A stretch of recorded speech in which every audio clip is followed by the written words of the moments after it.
Hey there, it's Hilary Topper here, and you just signed into Tech News Now.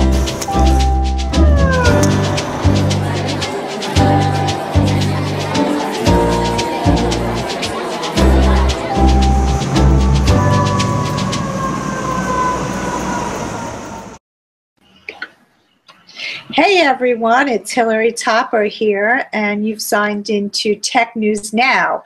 My guest today is Ken Braun. He is with Lounge Lizard, and I'm really excited to have him as my guest. He's going to talk a little bit about his company and also tell us how we can get better search engine optimization. Hey Hilary, thanks a lot. So great. So yeah, my name is Ken Braun, and I started Lounge Lizard in 1998 with a $50 online marketing investment. Today, Lounge Lizard is a multi-million-dollar company with offices in New York City, Long Island, Los Angeles, and about 2 weeks, San Francisco in Silicon Valley. So great. Today is an awesome topic. So just a little brief on Lounge Lizard. Today, Lounge Lizard's core focus is in two areas. It's in website development. That might be from social networking to e-commerce website, a B2B website, or B2C website.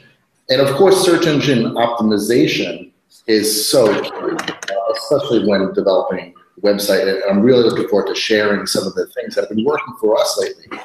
The other side of our business is mobile app development, and that mobile app development is half of that revenue is coming from the guy or the girl with the idea, and it's something that we never thought would happen, but there's a lot of real entrepreneurs out there who have been contacting us with unbelievable ideas for mobile apps. And the venture capital community is so open to hearing these ideas, and a lot of our clients are actually getting funded, which is awesome. And the other side of the business is more enterprise level apps, like that we do for some large corporations, down to wearable technologies for Apple Watches. So today's topic of SEO, what I really wanted to share with you is there's so many parts and pieces when it comes to SEO. I don't want to really go into all the nitty and gritty, but I'd rather share with everybody today of some of the things that are working for us, that are quantifiable and measurable, that are actually turning into leads and business for our company. The first thing that I'd like to share is something that if anyone can write, anyone can get in Google. So today, it's so important to have relative content that is written around keywords that pertain to your services and offerings or products. I'll give you a prime example. So if you open up another browser right now and you go to loungelizard.com and you go to the blog section, pick a blog, any blog, it doesn't matter. The blog articles that we publish, we actually publish them 3 times a week, the articles are strategically named and written around keywords that we want to come up for. And they're all written around what's called a long tail keyword. So what's a long tail keyword? A long tail keyword, think about the article title. That is a long tail keyword, if you will. And interjecting in your article title a keyword that's relative to a topic that you're an expert on, a service that you sell, or even a product. What this does is it creates valuable, relevant content. Okay. Now, there's a trick to this. You cannot be writing your blog articles and make them very advertorial. They need to be extremely value-added topics, and I'll tell you why. Because the more value-added that topic is, the more people are going to socially share that article from your website. So now, as an example, if you're on one of the main pages of one of our blog articles, and you scroll down the page like you would a reader and you're reading through the blog, you'll notice on the right-hand side of our blog, you'll see a share article module. That module moves with the user. So back in the day, the share article, the share this plugins would be at the bottom of the article, the top of the article. The problem with this is that you're not engaging the user along as they're reading the blog article, because in most cases they're reading it, wow, this is a really good blog article, and they may just write to the right of them, it's right in their face, share that article. Now, social sharing, as it's called, social signals, is very, very important when it comes to SEO. And if you think about this from the eyes of Google and that Google algorithm, that bot that comes to the website, it wants to deliver relevant content to that user that's important. And if a lot of people are sharing that content, the Google bot's like, wow, this is important. I need my user to know about this. And I can't tell you how many times we would publish an article and it'd be in Google like in 2 days, which is just phenomenal. I'm not talking about first page results, but it'll be on the second or third page. And then as the social shares go higher and higher, the organic SEO gets pushed higher and higher.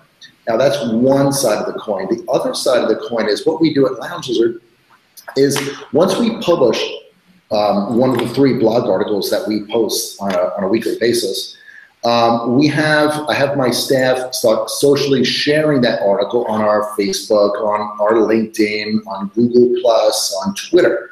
So now what we're doing is we're creating even more social signals, things that are pointing to that article, which really, really helps with the organic SEO. So now there's another side to it. This all does not work if your blog article is not properly on-site optimized. So what does that mean? That means that let's just take every blog article that we publish has a photograph. We have a blog that's very editorial style. The naming of that the naming of that actual picture in that article is strategically named to the keywords and then .jpeg. So the reason that we do that is that so that image shows up in Google Images, which, you know, if somebody is searching on your topic, they might see that image, take a look at that image, and then view page, and wow, boom, they're right back on your blog article. So it's another way of capitalizing on getting more traffic, which is by properly naming that picture. The second is you want to make sure that you have H1 tags and H2 tags. These are tags that specifically call out keywords within that article that you want Google to know about. And now the other side is the URL string. Okay, so if you're using a site like WordPress, WordPress has a really nice SEO plugin feature. So it's going to create a URL string that is around the title of your article, which of course has your keyword in. It will automatically make the browser title the same, so it has that relevancy. And then the meta description is so key from 2 perspectives. One, your meta description is what are the 2 lines that you see in Google search. But at the end of that meta description, you need to add a call to action. A lot of people don't do that, and they just let Google pick the first 2 sentences of your blog article, which is not going to be including a call to action. So it's so much better to do it manually in WordPress or another content management system, is to put in those 2 sentences that are relevant to the topic, which includes the keyword, and a call to action. So I just wanted to share that. That is such a key. I have a question about, it seems today, through some of the research that I've done, that you know, just by providing a name of the company as opposed to the actual URL, that is just as important. Is that correct? Yes, that is part of it as well, especially in those. Yes, absolutely. Anything that really brings your brand to the forefront, absolutely, Hilary, you're correct on that. Let's talk a little bit about links. So link building has always been an important part of SEO. How does one go about building links? Can you talk a little bit about that? I'm sorry, it was a little ventriloquist. Your mouth was moving. I didn't hear anything that you said. We crapped out. Sorry. No problem. A little hangout. Yeah. Okay. Okay. So what the question was link building. How does one go about building links on other people's sites? How do you go about doing that? Okay, great. That's a really good question. So it's not about quantity these days. It's about quality. You know, time and time we've seen some of our clients have gazillions and gazillions of backlinks, but their competition maybe has a third of that. It's all about the quality, which is what's called the PR ranking. It has to have a very high PR ranking to be relative in the eyes of Google that yes, this is an authoritative, high-ranking, PR-ranking website, and that the link of the place that you're placing that link, it needs to be pretty somewhat relative to the content specific to your business. Long ago, the days of placing, you know, links on your website when you sell accounting services and it's on a, you know, some kind of an entertainment website that is totally irrelevant. It's really not about that today. It's about relevant, high-quality links that are relative to the topic, and those sites themselves have a very high authoritative nature in the eyes of Google, such as Fast Company, Cranes, Forbes, you know, and has a very, very high ranking. So again, quality over quantity. Talk to me a little bit about keyword tools. So, so if somebody were to develop a list of say 10 to 20 key long-tail keywords, and they go to the keyword tools, can you talk a little bit about what they'll find there? Sure. Well, what I'd like to actually turn the question into doing keyword research around your competitors. And when I mean competitors, I don't mean who you think your competitors. To me, a competitor is someone who's selling the same service, the same product, that is in the first 3 positions of the first page of Google. Then what you want to do, there's a great analogy. I call it FU to the competition. There's a great tool called SpyFU. Okay, so SpyFu. And what's really nice about this tool is you take some of those top 3 competitors, again, the ones that are in the first, second, and third position of first page of Google, and put in their domain names. From the SpyFU tool, it'll give you a free preview of some of the keywords that they're using, some of the places that they have links on. So at the end of the day, SEO, it's like a really big mystery, but at the end of the day, it's about not guesswork. It's about following people who are successful. And those are the ones that are on page 1, 2, and 3, and reverse engineer what they're doing. What keywords are they going after? What places that they have links on coming to their website? And it'll give you a really nice snapshot into what the successful companies are doing, and just simply reverse engineer that and do it better.